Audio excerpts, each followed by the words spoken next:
Corona की बीमारी विस्तार हुआ था। लोग घर से बाहर नहीं निकलते थे। पत्नी के शरीर में, पति के शरीर में टच करते थे। पिता पुत्र के शरीर में टच नहीं करते थे। एक दूसरे से दूर भागता था। नाक में पट्टी ले लेते बीमारी के डर से। पिता मर गया तो उसको जाके गला दिया। कौन चीज से जानते हैं? उस क्या बोलते हैं, जमीन उठा, मट्टी उठा के जो जेबीसी से उसको गाड़ देता था। अग्नि भी डर से निकल से आग फेंक देते थे। ऐसा बीमारी था कि सबको सबसे दूर कर दिया। फिर सब सटने लगा है कि नहीं सटने लगा? कोई किसी के पास नहीं जाता। पिता जब बीमार थे तो रोटी अलगे से ऐसे फेंक देता था, जैसे कुत्ता को फेंकता है। नहीं तो लाठी में बांध करके, कहीं लाठी में बांध करके तब ऐसे बांस में बांध के। कितना दूर हो गया एक दूसरे से, मरने के डर से। किस डर से? मरने के डर से एक दूसरे से दूर हो गया। अभी भी डर हो जाएगा तो संसार से मन दूर होने लगेंगे। लेकिन फिर डर भाग गया है कि नहीं भाग गया? पुलिस लोग कोरोना वाले बीमारी को पकड़ करके ले जाके बंद करता था ढटघर में। संजोग से एक पेटू आदमी को, आदमी पेटू होता है कि नहीं? अभी तो अधिक पेटवे आदमी है कि नहीं है?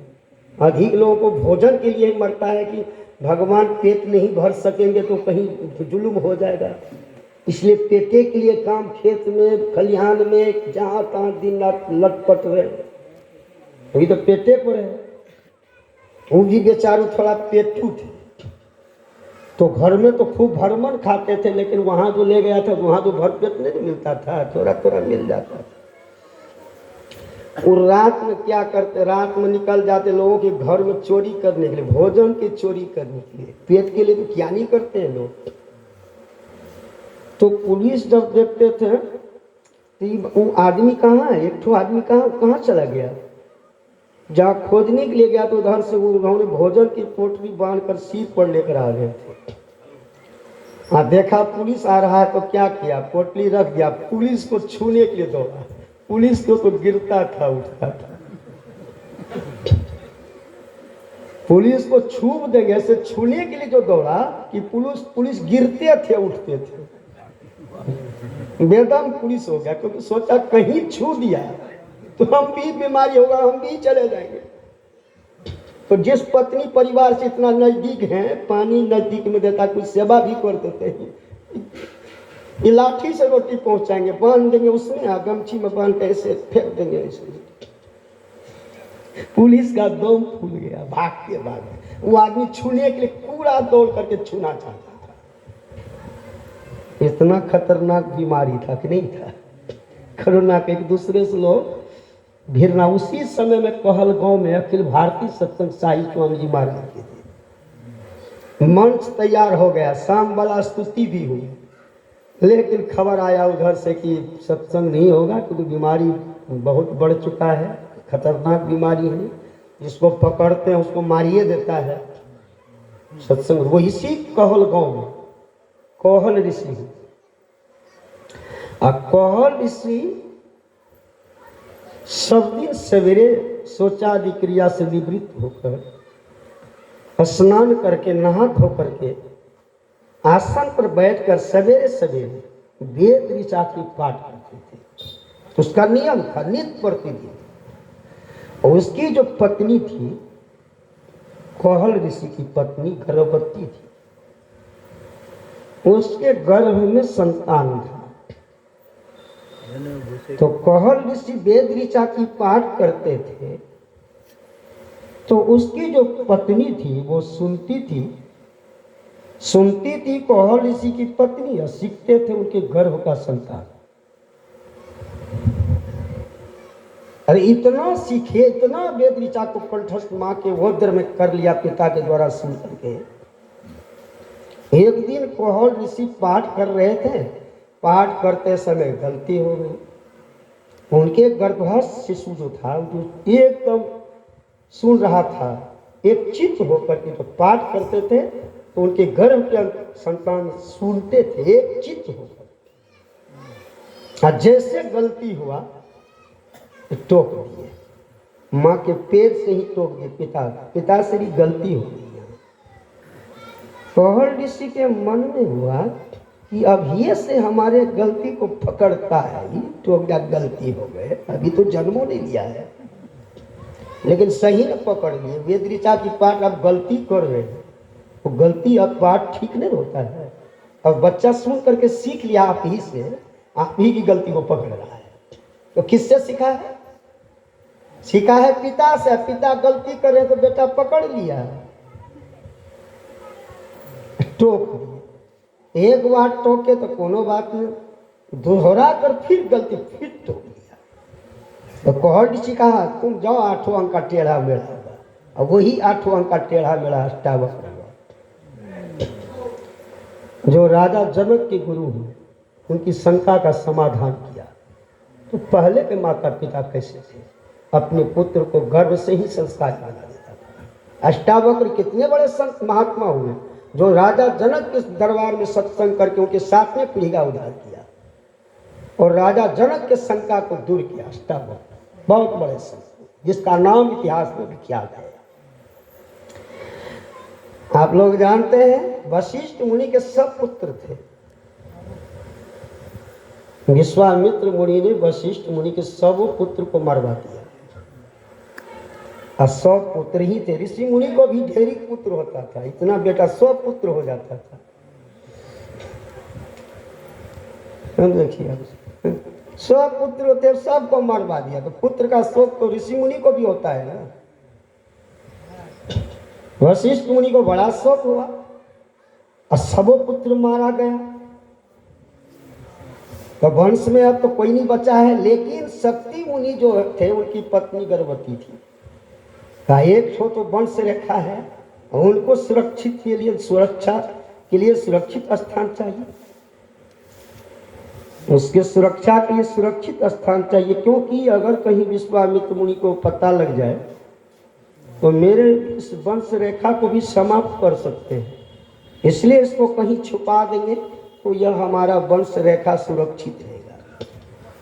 सवेरे उठे और वशिष्ठ मुनि अपने शक्ति मुनि की पत्नी को, अपने पुतोहू को सुरक्षित स्थान पर ले जा रहे थे छिपाने के लिए, विश्वामित्र के दृष्टि से छिपाने के लिए ले जा रहे थे। जैसे सवेरा हुआ तो शक्ति मुनि के गर्भ में जो संतान था वो वेद ऋचा की पाठ करने लगे, माँ के ही पेट में पाठ करने लगे।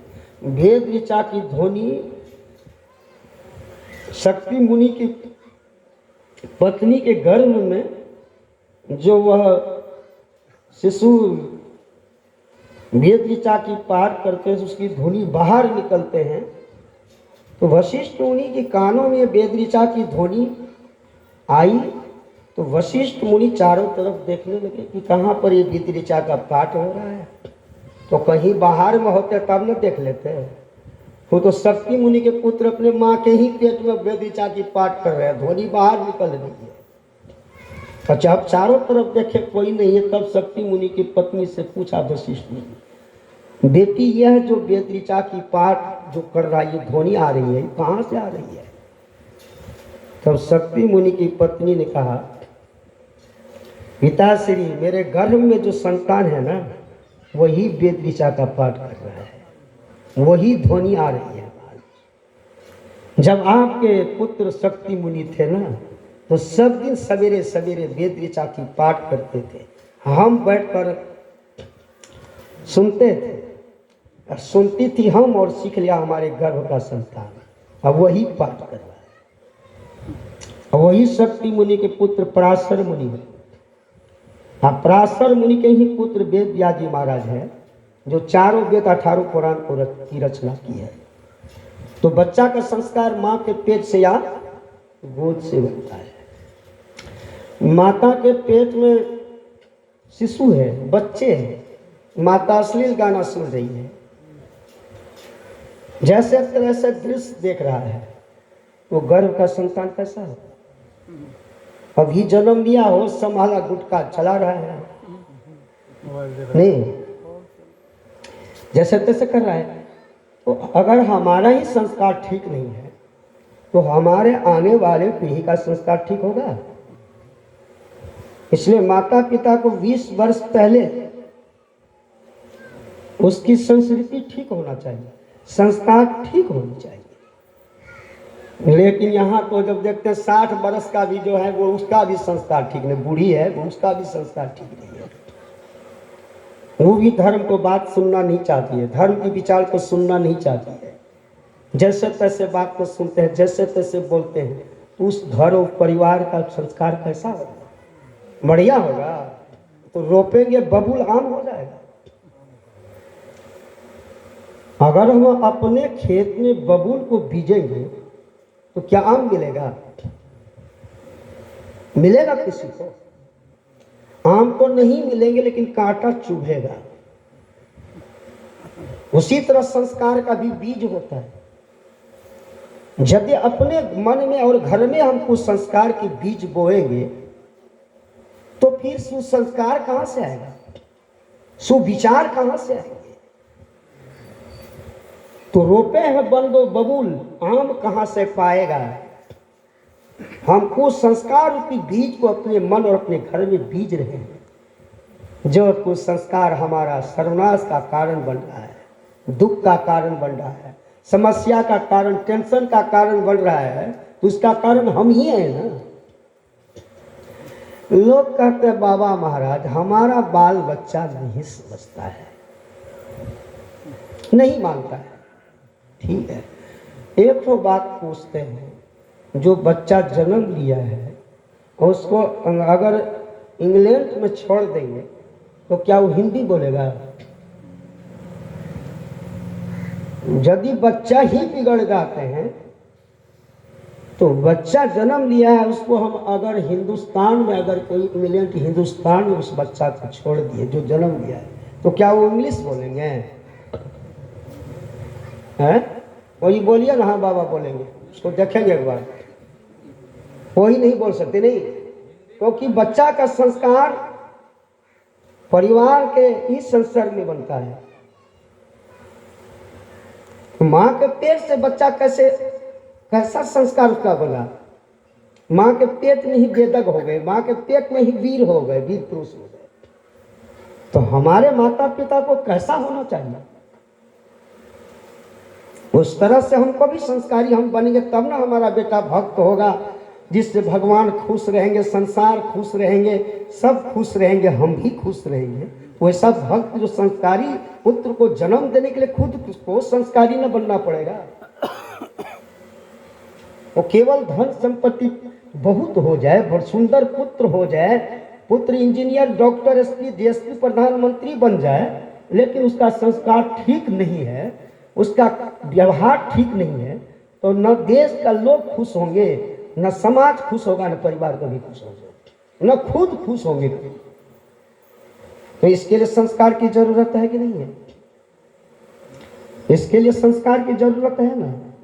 लेकिन लोग इसको भुला दिया। तो सत्संग के द्वारा साधु महात्मा अभी भी लोगों को जागृत करता है, लोगों को उजागर करता है कि जगो और अपने संस्कार को सीखो और सिखाओ। बात सही है कि नहीं? सीखने के लिए कहाँ मिलेगा? स्कूल कॉलेज में, इसी सत्संग के द्वारा। तो ये बच्चा संस्कारी है, जरूर है, पूर्व जन्म के भक्त है, पुण्यात्मा है, तब न शरीर लेकर आया। और एक 12 दिन में जो भगवान राम 11,000 वर्ष में पूरा किया, वो 12 दिन में पूरा है। बड़े भाग मानुष तन पावा, बड़े भाग पाइए सत्संग। दोनों को सिद्ध किया है। मनुष्य जन्म मिला है और सत्संग भजन नहीं किया तो मनुष्य जीवन का जो लाभ होना चाहिए वो लाभ नहीं। तब जो गति पशु की नहीं होगी वो गति मनुष्य का। पशु मरकर भूत नहीं बनेंगे, पिशाच नहीं बनेंगे, किरात नहीं बनेगा, प्रेत नहीं बनेंगे, नरक नहीं जाएंगे। लेकिन मनुष्य शरीर में रहकर अगर बड़े भाग पाइए नहीं सत्संग, अगर सत्संग नहीं किया, ईश्वर की भजन नहीं किया, तो मरने के बाद भूत, पिशाच, किरात और नरक में जाएंगे। समझ रहे हैं ना? क्योंकि यह शरीर मिला है, किराया पर प्रभु ने दिया है। जिंदगी ये किराए का